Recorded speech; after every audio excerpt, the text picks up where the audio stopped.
Orang Terengganu panggil tupak. Serupa sajalah ketupat. Ketupat ni asal daripada mana? Bukan asal daripada Terengganu, bukan asal daripada Selangor.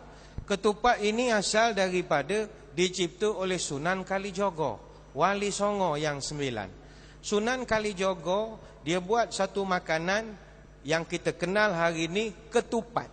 Nama asal ketupat ini panjang, ketupat ini ringkasan. Nama asal ketupat itu adalah Kiblat Papat Lima Pancer. Panjang nama makanannya. Makna kalau tuan-tuan nak makan ketupat sotong, kalau ikut tajwid hak asal, kena sebut kau nak kiblat papat lima pancer sotong sepanjang sangat.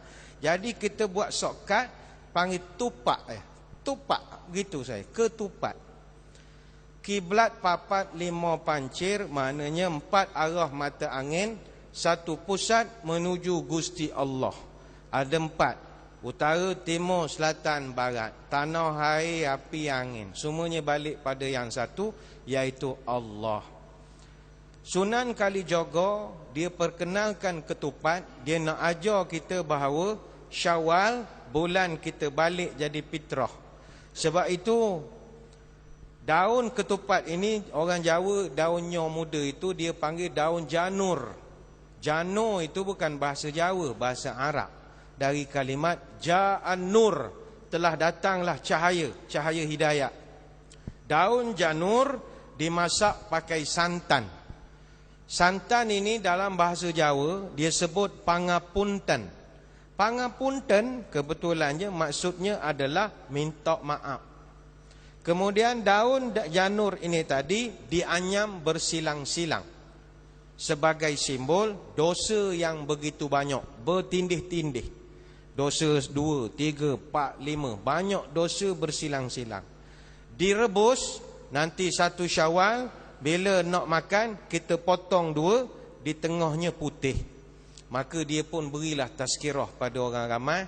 Tengok kita ni sekarang masuk banyak dosa, Ramadan kita bertaubat. Nah, tengok 1 Syawal apa jadi pada iman kita. Dia pun potong tupak, tengok putih. Inilah iman kembali pada fitrah. Orang pun faham. Itu asal usulnya ketupat. Ada falsafahnya. Sebab itu setiap makanan yang dicipta oleh para wali-wali semuanya ada falsafah. Makanan kita tak ada falsafah, main reka je, tak ada sebab musabak. Bagai contoh, kalau ada pun murtabak. Murtabak apa erti murtabak? Murtabak ada sejarah dia. Murtabak ini bukan orang Melayu punya, orang Malbari. Orang Malbari, orang Kerala. Mutta barota. Mutta itu orang India cakap itu mutta telur. Telur. Itu barota roti. Roti barota. Jadi itu barota taruh mutta. Bar mutabar, mutabar. Jadi mutabak. Kalau kita panggil. Itu sejarah, bukan falsafah. Tapi makanan kita memang tak ada. Sebab itu kita di Nusantara, start daripada selatan Thailand sampailah selatan Filipina, 2 makanan wajib masa hari raya. Pertama sekali ketupat. Yang mana ketupat ini bukan sekadar di Malaysia, seluruh Nusantara. Kalau orang Jawa kata ketupat ni ngaku lepat atau mengaku kesalahan kita. Macam tadi saya cerita Sunan Kalijogo, bila masuk 1 Syawal, dia buat tupat banyak, dia akan sedekah pula pada rumah-rumah orang. Dan bila dia sedekah ketupat di rumah orang, dia akan selit satu kertas.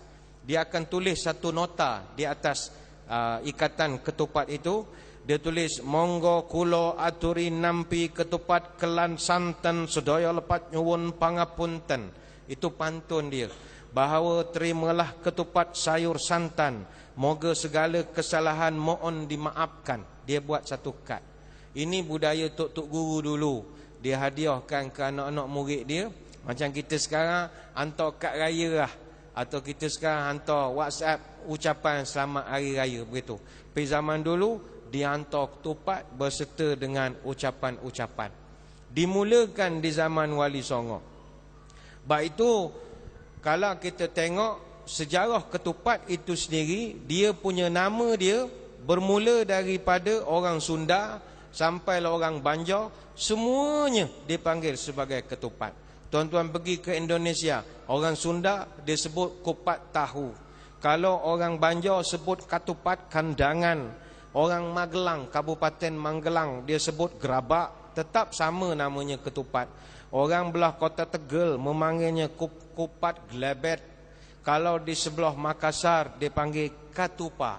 Makassar, Terengganu adik-beradik lah, semua keturunan Makassar di sini. Begitu juga ada yang panggil lotek dan macam-macam lagi. Tetapi semuanya sama, kita balik semula pada fitrah. Hadirin hadirat yang dirahmati Allah sekalian. Makanan kedua yang dekat dengan Nusantara bila tiba saja raya, yang ada kaitan dengan fitrah, namanya lepat. Lepat juga bukan makanan orang Terengganu, tak. Makanan ini daripada Nusantara. Yang mana lepat ini, kalau dalam falsafah Jawa, dia sebut diselep sing rapet. Artinya dikubur rapat-rapat. Baik itu lepat ini macam simbol mayat yang dibungkus dengan kuat sekali, dikapankan. Supaya bila masuk raya itu, jangan sambut raya tu selok sangat gembiranya. Bahawa mu kena ingat satu hari mu akan mati juga.